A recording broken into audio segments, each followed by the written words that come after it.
Kıyamet günü en birinci beyişke keliniz dep çakırıla turgan adam, kaysil adam jеңилдикте de, kuvанычта da, kıyınçılıkta da alhamdulillah dep жүрген adam. Alhamdulillah dep жүрген adam kıjalat bolбойт hiç kaçan, panikaga düşpeyt. Uşul nerselerdi үйрөнөлү, Allah'a şükür aytууду үйрөнөлү тугanda. Jaman dей берсек, özübüz эле жаман кылып алган болобуз. Zaman ушундай болду, эчтеке болгон жок тугандар. Zaman эң сонун заманда жашап атабыз. Эң жакшы заманда жашап атабыз. Allah'a şükür тугандар. Bizde бүгүнкү күндө бар нерселер алгачкы падышаларда жок болгон.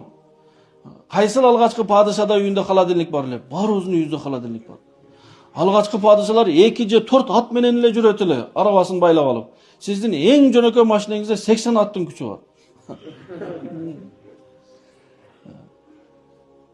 Эң алгачкы падышалар дагы Чыңгыз хан болсун же ким болсун палаткада жашайт эле. Биздин үйлөрүбүздү караңыз. Бүт электричество өткөрүлгөн, канализациясы бар, сызык суу бар. Кайсыл падышада бар эле мында?